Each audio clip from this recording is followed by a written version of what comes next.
baik. Om Ben, sebelum kita melanjutkan lebih dalam lagi mengenai sektor saham, boleh dong prediksi indeks harga saham gabungan pada seminggu ke depan? Minggu ke depan ini ada potensi melemah sedikit ya karena udah rally ya menurut saya dan itu bagus sebenarnya karena kita bisa dapat potensi untuk beli saham-saham yang berpotensi di harga diskon saja. Kalau sahamnya rally terus kan harga semakin mahal ya, jadi kita nggak bisa dapat saham diskon. Jadi menurut saya ada potensi sedikit melemah ke sekitar 7.100-an lah kira-kira sekitar itu minggu ini seperti itu. Oke, baik. Tapi masih tetap berada di atas 7.000 kan ya Om Ben? Saya yakin masih di atas 7.000 kok, karena inflow asingnya masih masih sangat besar ya, jadi tidak ada outflow yang masif ya, jadi menurut saya masih oke banget lah ini indeks kita. Oke, siap. Jadi tenang aja ya sobat investor ya. Nah, Om Ben, kalau misalnya kita melihat pemilu tahun ini nih, bagaimana sih antusiasme para pelaku pasar nih Om Ben? Kalau lihat pemilu tahun ini yang kita hubungkan dengan market kita ini sedikit apa ya, sedikit cenderung menunggu ya menurut saya, menunggu karena ya kan pemilu tanggal 14 Februari ya, berarti bulan depan sebulan lagi dan dari hasil nanti quick count-nya aja udah akan terlihat ya siapa yang bisa menang satu putaran atau akan ada dua putaran. Jadi menurut saya indeks akan cenderung membosankan satu bulan terakhir ini tentu saja karena banyak yang wait and see juga ya, wait and see melihat siapa yang bakal menang sih sebenarnya seperti itu. Oke, baik. Jadi ini masih deg-degan. Saya juga deg-degan ini ya. Karena kan setelah pemilu nih, baru lagi nih gejolak IHSG-nya. Kita nggak tahu tuh sobat investor. Nah, Om Ben, kalau misalnya kita berbicara tentang laju IHSG nih, sebelum hingga sesudah pemilu ini akan seperti apa? Karena kan sekarang ini kita masih wait and see dan menunggu. Nah, sesudah pemilunya nih gimana nih Om Ben? Kalau kita lihat dari 10 tahun ke belakang ya, bahkan dari tahun 2009 ya, setiap tahun pemilu indeks kita ditutup positif. Jadi dalam setahun ini di tahun pemilu tahun 2009 ya kan tahun 2014, 2019 itu selalu positif ya, selalu hijau ya dalam year to date-nya. Jadi menurut saya investor semakin percaya ya dengan kepemimpinan di masa-masa peralihan itu dan kalau saya lihat dari adanya inflow yang masif ya. Jadi saya optimis sekali bahwa indeks kita year to date-nya juga tahun ini akan hijau seperti itu. Luar biasa. Kalau misalnya kita flashback sedikit kampanyenya Pak Jokowi tahunnya 5 tahun yang lalu lah, itu kan membangun mengenai infrastruktur ya, dan kita tahu pada saat itu saham-saham atau sektor-sektor yang berkaitan melambung tinggi. Nah, untuk tahun ini kan dengan tema hilirisasi nih, nah sektor atau saham apa nih kira-kira yang berkaitan ya Om Ben? Kalau saya lihat di tahun ini mungkin yang berpotensi properti dan perbankan seperti itu. Jadi kalau kita ngomong indeks di tahun pemilu yang indeksnya selalu naik ya, nggak bisa dilepaskan dari sektor perbankan tentu saja ya, karena perbankan ini adalah motor penggerak dari indeks kita. Selain ya, yang kita tahu sekarang ada saham-saham baru ya, yang marketnya besar seperti Brand dan Aman yang mempengaruhi. Tapi menurut saya dengan adanya suku bunga yang nggak dinaikkan juga seperti itu ya, jadi perbankan ini bakal nomor satu menurut saya masih primadona dan yang kedua adalah properti ya dan kita ngerti properti ini selama bertahun-tahun nggak kemana-mana ya sektor properti masih gitu-gitu aja ya tapi saya rasa tahun ini adalah tahunnya properti menurut saya untuk sampai akhir tahun ya tapi kalau ngomong seperti itu ya kita ngomong sedikit swing agak panjang ya jadi nggak bisa kita ngomong besok langsung naik nggak tapi mungkin dalam setahun ini year to date-nya pasti akan positif menurut saya seperti itu. Prosesnya ya, tapi kalau mau di-buy dari sekarang boleh nih kira-kira nih sobat investor. Jangan nanti udah naik gitu baru FOMO, udah telat itu kayaknya ya Om Ben ya. Iya betul.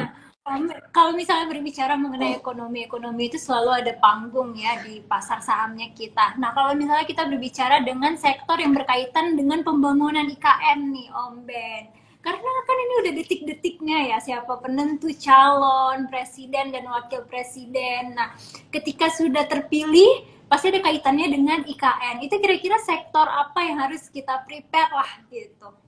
Kalau kita lihat sektornya tetap properti ya menurut saya. Kalau kalau ngomong konstruksi, saya ngomong mohon maaf konstruksi ini kayaknya sedikit bermasalah ya. Kita ngerti ada WSKT dan Wika yang sedang kena suspend ya seperti itu ya.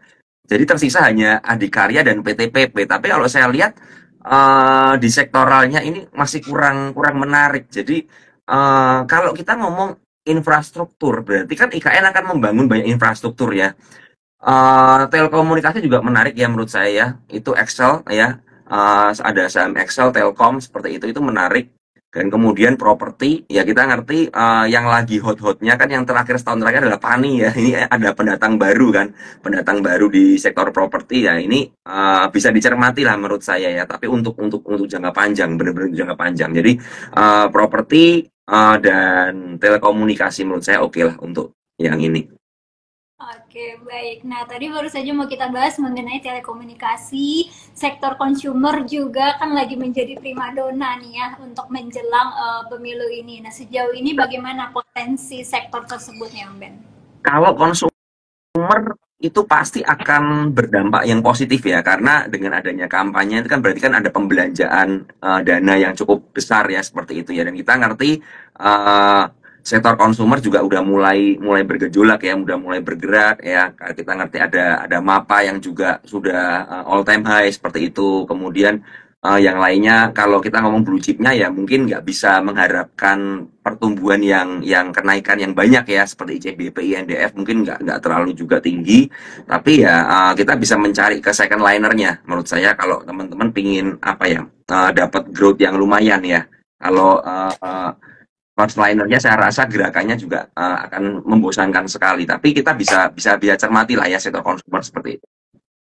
Oke, baik. Untuk sektor konsumen sebenarnya sih sepanjang pergerakan saham ini sebenarnya ada sedikit banyak pengaruh karena kebiasaan kita sehari-hari gitu juga mempengaruhi ya Om Ben ya. Ya betul. Nah kalau misalnya kita membahas sedikit tentang sektor konsumen, salah satunya mungkin ada WLTJ, Unilever. Nah kalau ini perkembangannya bagaimana nih Om Ben? Soalnya kemarin WLTJ juga cenderung menurun, padahal WLTJ itu salah satu sektor yang mencakup untuk kebutuhan pribadi kehidupan kita nih Mas Om Ben.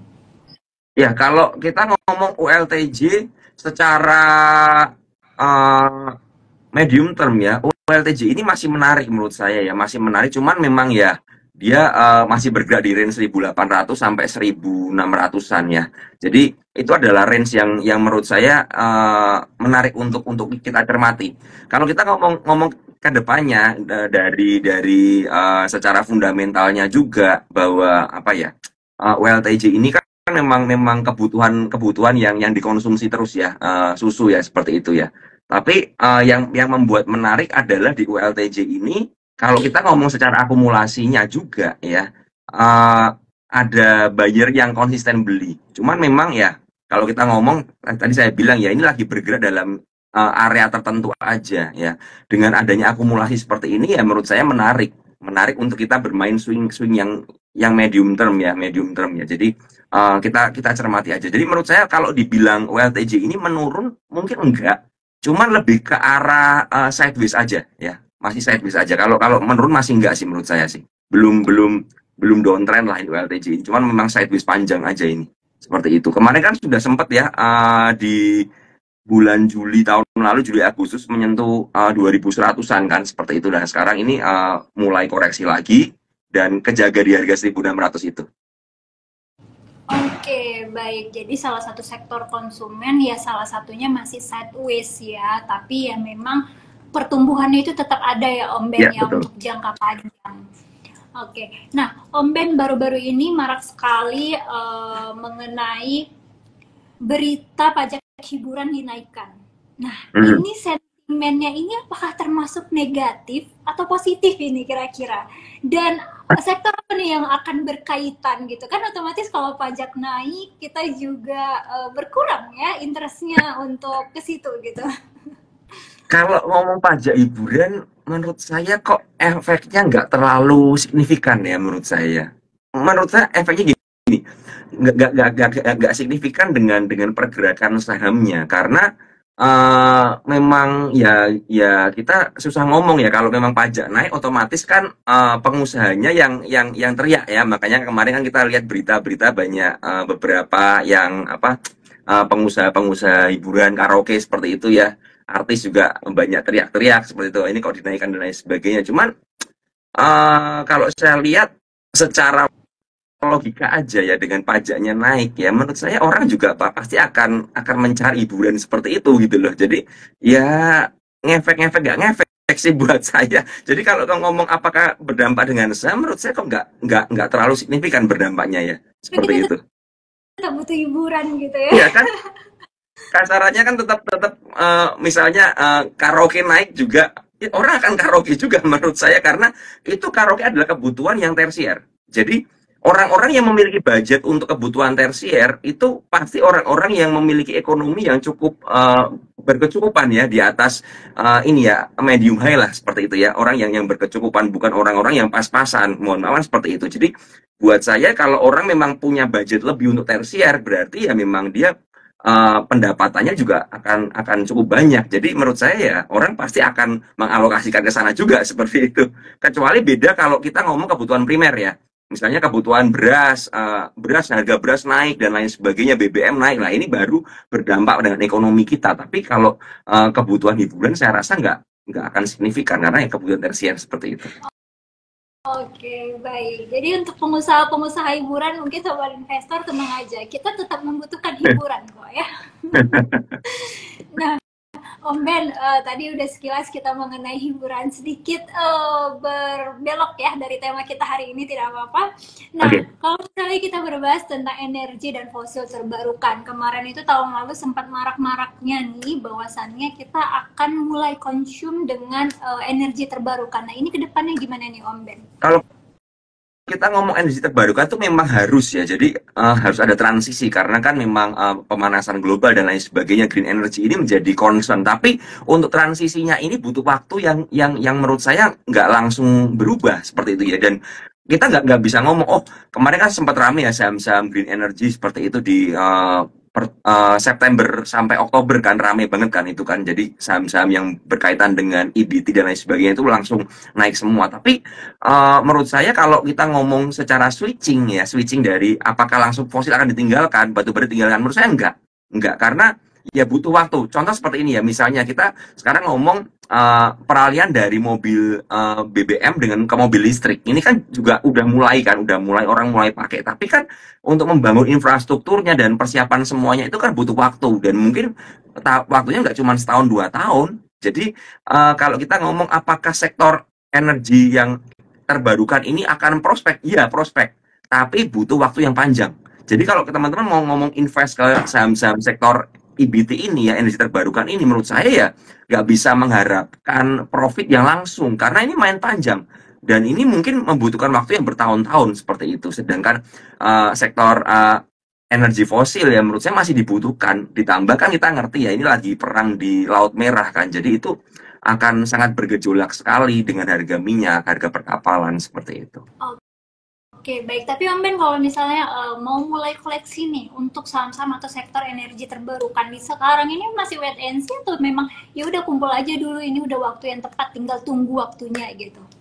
Kalau kita ngomong investor, ya investor itu bermainnya belinya adalah ketika sekarang, ketika orang tidak concern dengan saham-saham tersebut.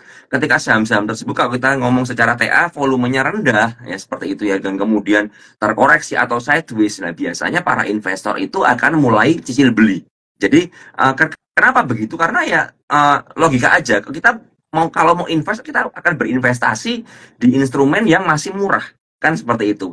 Kalau udah naik ya berarti investor tidak akan membeli lagi. Jadi kalau teman-teman mau mulai cicil beli di sini adalah teman-teman harus memiliki view investing. Ya, jadi bukan trading ya nggak bisa. Kalau trading itu kita harus menunggu momentumnya. Seperti yang bulan September kemarin. Tapi kalau mau masuk sekarang ya harus invest. Teman-teman kalau siap invest dan saya tadi bilang ya investnya ini kita ngomong tahunan nggak bisa bulanan doang gitu loh. Jadi bener-bener ya kalau mau cicil beli untuk investor ya silahkan seperti itu. Oke, baik. Jadi sobat investor mungkin yang mau tertarik dengan energi terbarukan boleh mulai sekarang ya, mumpung belum naik ini ya, mumpung masih harga yang bagus gitu. Nah, Om Ben, kalau misalnya kita berbicara mengenai batu bara, setahun 2 tahun yang lalu batu bara manggung banget nih Om Ben. Tapi tahun ini kok masih agak rada-rada senyap. Apakah panggungnya udah habis atau nanti akan ada kelanjutannya nih Om? Menurut saya, kalau kita ngomong komoditas itu kita bicara soal siklus.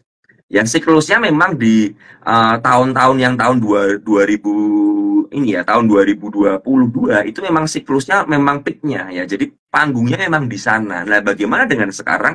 Ya kita ngerti ini komoditas adalah siklikal ya. Artinya siklusnya memang udah melemah. Jadi wajar sekali kalau saham-saham batu bara ini kayak nggak greget sama sekali ya. Kenaikannya cuma gitu-gitu aja ya. Cenderung sideways, turun, kemudian mantul lagi mengikuti harga batu bara. Terutama harga batu bara acuannya sekarang kan juga semakin terkoreksi ya karena ini jadi ya kita nggak bisa expect sektor batu bara ini akan booming lagi ya kita tunggu aja sektor siklusnya itu jadi kan ini kan siklusnya udah dari peak kemudian dia turun ya kita tunggu aja dia perubahan reversal arah ya dari harga acuan batu baranya juga ya setelah itu ya baru sektor saham-sahamnya baru pasti akan bergerak naik juga seperti itu.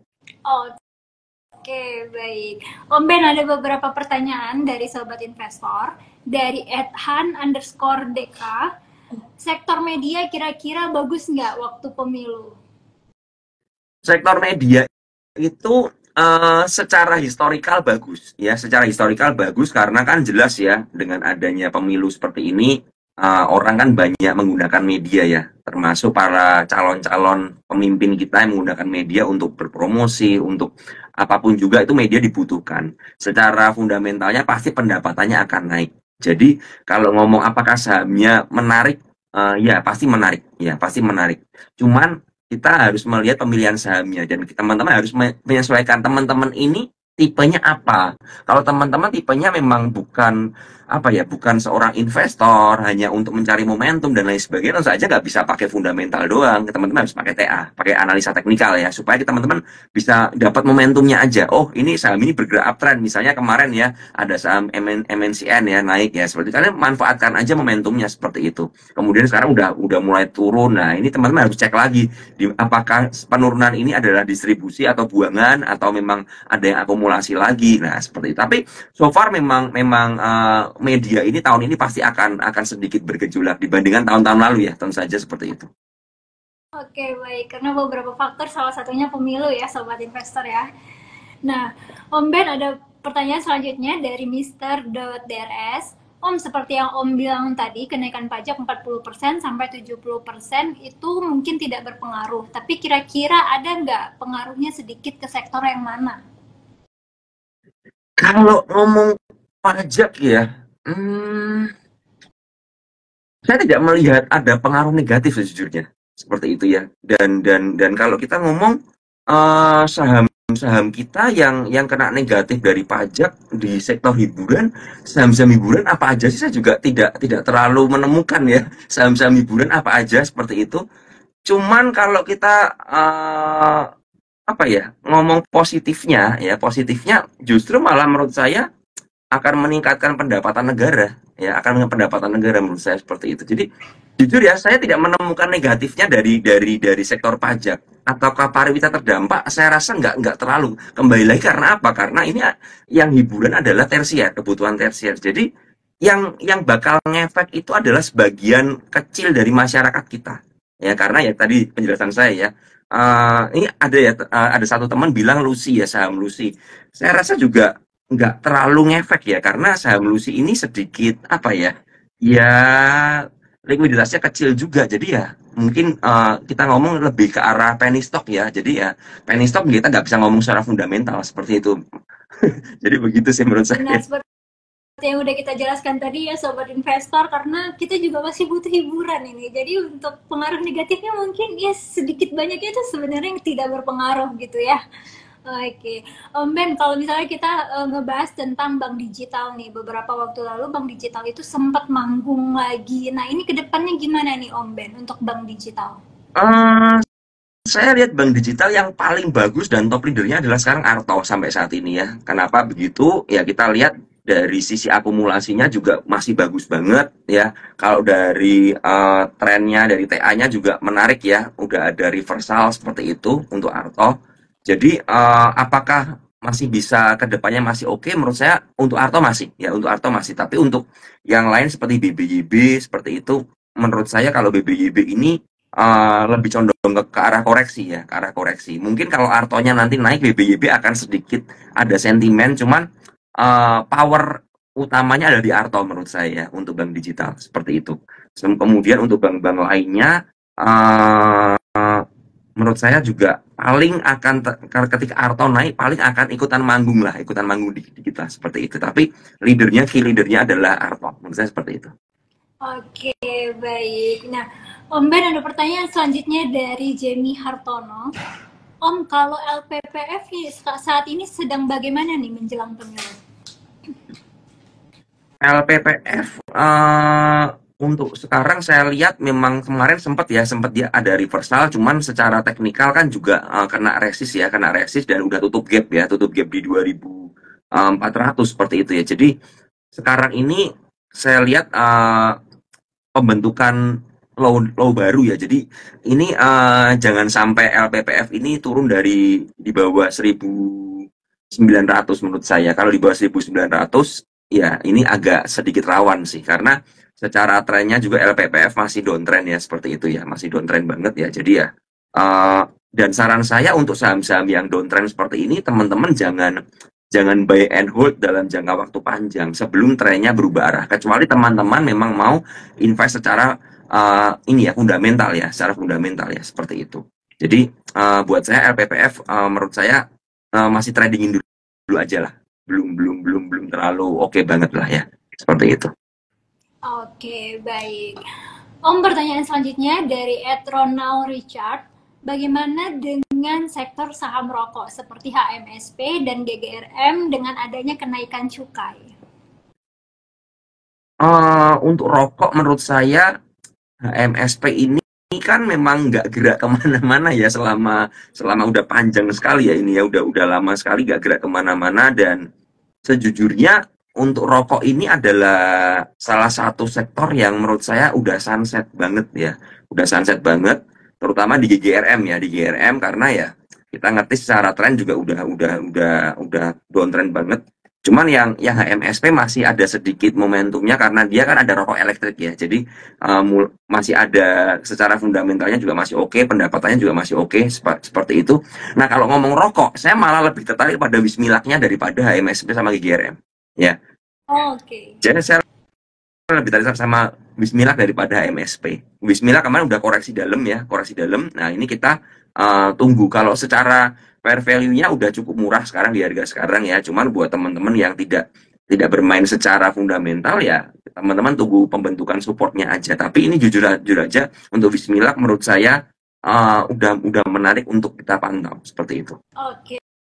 Baik, nah sobat investor yang suka dengan sektor-sektor rokok mungkin boleh ya dilihat nanti, tapi harus dipelajarin juga secara fundamental dan teknikalnya ya Om Ben ya. Betul banget. Om Ben, pertanyaan selanjutnya dari Aldi Antoni. Om, bacain dong teknikalnya dari Bumi. Bumi? Iya. Nah, Bumi ya? Teknikalnya Bumi. Oke, bentar ya. Saham Bumi. Saham Bumi menurut saya selama dia masih bertahan di range di atas 88 ya, masih oke ya, masih oke. Cuma dia memang ada resist di area 100 ya, seperti itu ya. Jadi menurut saya buat teman-teman yang memang mau beli Bumi atau mau tertarik sama Bumi ya, teman-teman bisa mulai cicil pelan-pelan ya, cicil pelan-pelan ke arah bawah ya. Jadi dari 95 sampai ke arah 90 ya. Jadi jangan beli ketika di area 100 seperti itu, menurut saya itu sangat beresiko banget ya. Dan ini memang Bumi ini masih apa ya, masih belum ada volume yang muncul ya. Kemarin sempat muncul tapi kena resist ya, kemudian sekarang sideways lagi. Jadi ya menurut saya itu ya di atas 90, 88 masih oke untuk Bumi. Oke, baik. Ini yang nanya Bumi ini antara nyangkut atau memang dia investasi jangka panjang ini ya? Kayaknya nyangkut deh kalau Bumi biasanya. Udah melambung tinggi di bawah turun gitu ya, dan telat cut loss. Nah, Om Ben, kalau misalnya kita berbicara tentang sektor internet, ini ada yang nanya dari Ed Albert. Mungkin sektor komunikasi kali maksudnya ya, Ya. seperti Telkomsel, XL, dan Indosat. Ini kedepannya bagaimana nih Om Ben? Apakah bisa untuk jangka panjang? Kalau kita ngomong, saya melihat kalau mau mau jangka panjang teman-teman lebih baik ke Telkomnya ya, ke Telkomnya dan Excel ya seperti itu ya. Karena kita kan ngerti kalau untuk Telkom kan memang memang dia pembentukan secara TA-nya ini sudah lumayan ya, sudah lumayan. Seperti itu udah di atas MA 200.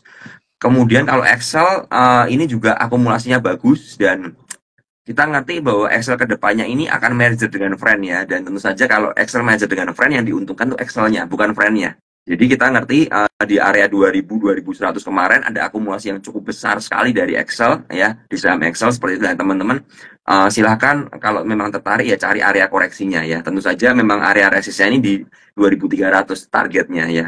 Seperti itu ya, semoga bisa koreksi lagi ke arah MA 200 di 2100 tanpa distribusi. Kalau memang ada koreksi ke sana dan nggak ada distribusi, menurut saya adalah mulai bisa base area untuk beli ya, seperti itu. Oke, baik. Tentunya untuk komunikasi sebenarnya bagus untuk trading ataupun yang sifatnya jangka pendek ya Om Ben ya. Iya, iya, iya, iya. Nah, Om, ini kan lagi marak banget nih COVID-19 dari akhir tahun lalu. Nah, kira-kira bagaimana sektor kesehatan dari @renaldi.out? Kalau kita ngomong sektor kesehatan ini hanya apa ya? Momentum sementara aja. Karena walaupun COVID-19 ini meningkat ya, tapi kita ngerti bahwa kita udah seperti dalam tanda kutip kebal ya, seperti flu biasa. Jadi udah nggak ada kepanikan dan tidak ada kekhawatiran sama sekali untuk COVID ini karena ya masyarakat udah beradaptasi ya, manusia udah beradaptasi, kita pun udah tidak sudah bukan pandemi lagi kan seperti itu kan. Jadi udah bener-bener ya hanya seperti flu biasa dan kalau kita lihat saham-sahamnya di sektoral farmasi juga kenaikannya hanya sementara, hanya dimanfaatkan untuk sell on strength aja untuk saham-sahamnya. Jadi buat saya kalau memang sektor farmasi tidak untuk jangka panjang ya, hanya manfaatin untuk trading aja seperti itu. Jangan disimpan lama-lama sih menurut saya karena memang masih belum bagus sih seperti itu. Oke, baik. Om, ada yang nanya dari @juniati, Excel masuk di berapa nih Om enaknya? Excel kalau tadi saya bilang ini disclaimer on ya teman-teman ya. Excel di area 2100 idealnya ya seperti itu ya. Idealnya di 2100. Oke, disclaimer on ya teman-teman, bukan ajakan jual maupun beli. Nah, Om, ada yang nanya pendapat tentang IPO nih. Jadi mungkin dia nyangkut kali ya. Dari @makiano, Om, saham cuan ini ARB, tapi foreign masuk terus. Gimana pendapatnya? Sebenarnya kalau misalnya saham IPO ini ilmunya itu atau tekniknya beda lagi nih dengan investasi jangka panjang ataupun trading nih sobat investor. Nah, oke, gimana ini kira-kira Om Ben? Kalau ngomong saham cuan, saya nggak bisa ngomong lagi ya dalam arti saham udah dari 220 ke 13 ribuan kan kemarin kan kemudian ARB apa kalau asingnya beli lagi gimana ya saya pribadi nggak tertarik. Kenapa nggak tertarik? Ya udah karena kenaikannya udah terlalu tinggi kan dan dengan adanya sentimen-sentimen yang negatif seperti saham cuan mulai diperiksa OJK kemarin yang kita lihat ada newsnya ya itu membuat apa ya saham ini kurang menarik buat saya. Apalagi dengan adanya suspense seperti ini, hampir pasti saham cuan ini nggak bisa masuk MSCI.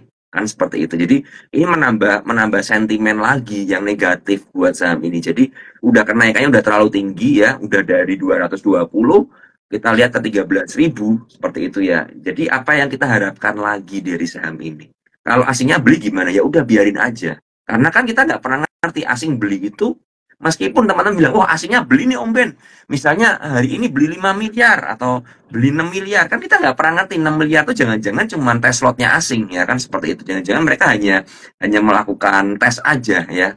Testing water aja seperti itu. Nah teman-teman kalau nanti masuk kemudian nyangkut ya kemudian seandainya ya saya nggak ngerti akan ARB berapa kali kan ini kan ARB cuma minus 10% seandainya ARB sampai misalnya harga sekarang udah 10.900 seandainya ARB sampai 8.000 apakah teman-teman siap dengan resikonya kalau saya sih jujur aja nggak siap seperti jadi mendingan kalau memang mau lihat untuk trading ambil potensi aja ya nanti tunggu aja dan kita ngerti saham saham yang lain ya, saham-saham saudara-saudaranya seperti Brand dari 8.000 sempat low di 3.930, sekarang 4.800 lagi, artinya udah terkoreksi 50%. TPIA juga seperti itu, dari harga 6.000 sekarang udah 3 ribuan ya. Jadi seandainya misalnya Brand cuman turun dari 13.000 ke 6.000 ya nggak kaget, karena ya memang menurut saya kenaikannya udah terlalu tinggi, apa yang kita harapkan lagi kan seperti itu.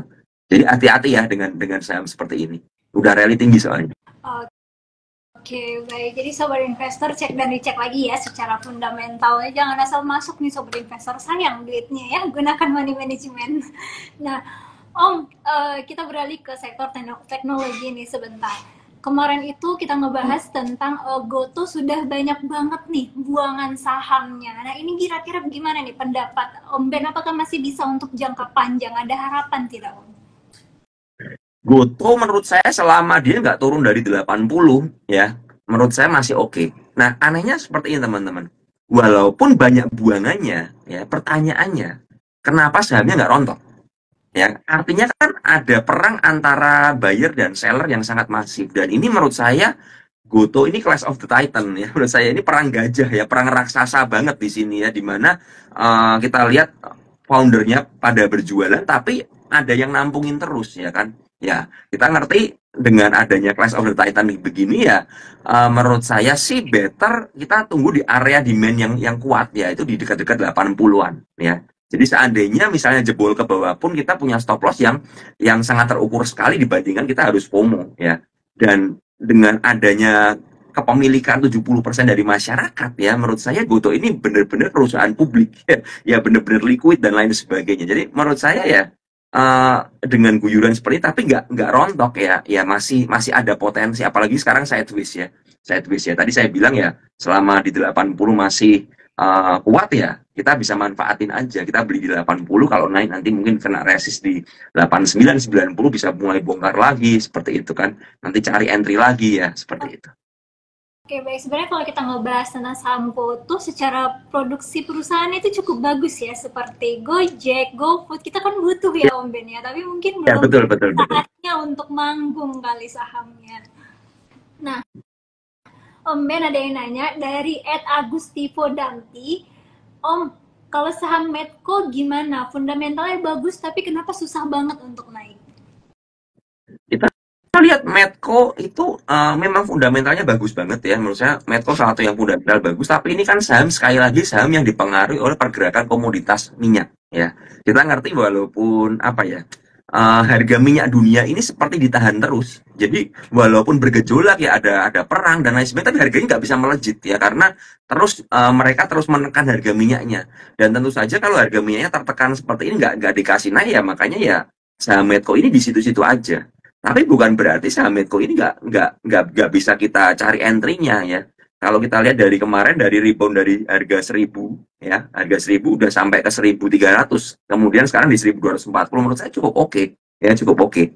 Ya kita tergantung teman-teman, memang kalau memang membeli secara fundamental ya silahkan dicek secara fundamentalnya, tapi kalau saya pribadi di saham seperti ini, karena ini saham yang bergejolak naik turun, saya lebih suka sedikit dalam tanda kutip trading aja di saham ini ya.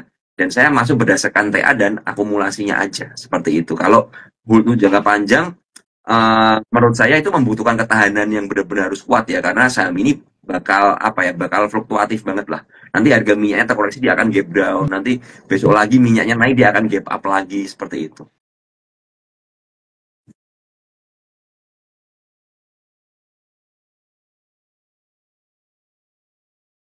Terbatas nih, banyak banget yang nanya. Om, kalau misalnya untuk jangka panjang, Adaro dan saham Bian, BYAN, itu apakah bagus untuk koleksi jangka panjang? Uh, saya tidak pernah menyarankan untuk untuk menyimpan saham komoditas di jangka panjang. Kenapa begitu? Karena ini adalah sektor siklikal, ya. Jadi ada siklusnya. Jadi jangan pernah berinvestasi ya di saham komoditas, menurut saya lebih baik. Apalagi ya harganya sudah sempat naik ya, sempat rebound kencang seperti itu. Beda halnya ketika dulu misalnya ITMG ya, ITMG waktu setelah pandemi kan hancur harganya sampai ke arah 5 ribuan ya. Nah, itu beda cerita karena secara fundamentalnya saham ini memang murah sekali secara valuasi dan memang apa ya belum manggung kan waktu itu kan sektor batu baranya belum manggung. Nah sekarang kan udah manggung nih, udah manggung, udah rame ya. Nah jangan jangan sampai teman-teman kalau memang mau berinvestasi jangka panjang di saham sektor komoditas ya, ya jangan sampai menurut saya nanti jangan mengukur kedalaman laut aja gitu loh. Jadi teman-teman kita kan nggak pernah ngerti ini kedalamannya sampai berapa. Misalnya contoh ya, sekarang Adaro ini di harga 2.500 ya kan. Nah, kita nggak pernah ngerti dia akan terkoreksi sampai berapa kan seperti itu, ya kan. Tapi sebenarnya kalau teman-teman dulu beli Adaro ketika dia sideways di harga 1.000, sideways panjang dan membosankan, nah itulah adalah saat yang tepat untuk berinvestasi. Jadi prinsip saya kalau kita mau berinvestasi, kita harus mencari sektor atau saham-saham yang murah, yang orang nggak tertarik dan membosankan sekali yang bergerak sideways panjang, ya kan? Nah, itu saat berinvestasi di sana. Tapi ketika harga udah bergerak naik, udah peak seperti itu ya, ya hati-hati. Jangan invest di sana. Kalau mau invest di mana? Menurut saya saham sektor yang paling terbaik untuk kita invest sampai saat ini dan masih the best adalah perbankan. Ya, perbankan. Karena teman-teman bisa cek ya perbankan ini dari year to date-nya itu selalu hijau, selalu naik pasti. Nah, ini teman-teman kalau mau invest di sana, ya tentu saja kalau mau invest ya cari area koreksinya. Jangan cari ketika dia udah all time high. Nah, kalau udah all time high ya berpotensi nyangkut kalau ada koreksi kan begitu kan. Jadi teman-teman harus bijak ya dalam berinvestasi dan menentukan entry seperti itu. Oke, baik. Apalagi perbankan yang for big banks ya, sobat investor sudah teruji itu. Nah, Om Ben, terakhir dong tips dan trik atau ada nggak sih advice untuk kita yang berinvestasi di pasar saham? Uh, Saran saya untuk berinvestasi di pasar saham, kita harus mengenali instrumen apa yang mau kita investasikan. Ya, karakteristiknya. Contoh tadi, kita harus mengerti, oh kalau saya memang mau membeli saham-saham komoditas, kita harus mengerti bahwa komoditasnya ada siklusnya. Jadi kita nggak kejebak. Ya kan ada orang bilang, wah saya udah invest, saya udah nabung, tapi nabungnya di misalnya di saham-saham batu bara dan celakanya nabungnya ketika harganya misalnya let's say ya kemarin PTBA di harga 4.000 misalnya seperti itu belinya di 4.000 di puncak-puncaknya akhirnya nyangkut dan bilang wah ini kenapa saya berinvestasi kemudian kok malah loss ya karena kalian timing masuknya nggak tepat ya kan udah rame ya kan udah puncak-puncaknya kalian masuk kemudian momentumnya habis ya kan kemudian koreksi seorang semua pada jualan kalian beli di sana nah, ini kan salah ya makanya saya bilang kalau mau berinvestasi kita harus ngerti ya dan teman-teman kalau mau berinvestasi pelajari fundamentalnya juga selain seperti tadi ya melihat siklusnya apakah ada siklusnya nggak sih pelajari fundamentalnya dan itu membutuhkan kesabaran contoh kalau teman-teman mau berinvestasi di sektor EBT tadi ya energi terbarukan ya green energy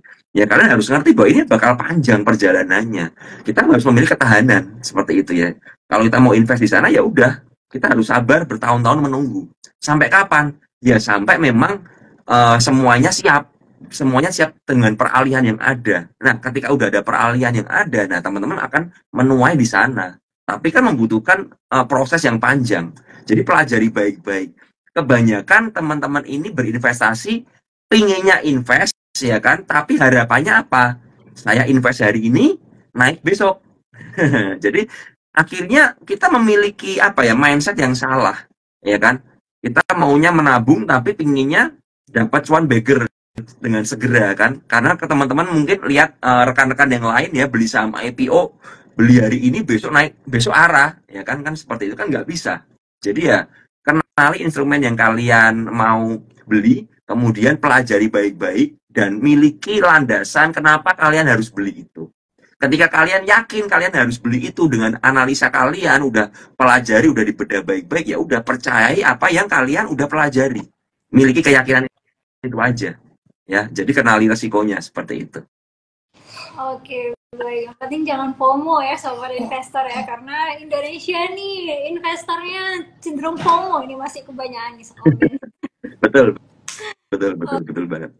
Oke, baik. Om Ben, terima kasih banyak untuk waktunya siang hari ini ya Om Ben ya. Sampai jumpa di lain waktu kembali dan selamat melanjutkan kegiatan lagi. Selamat siang.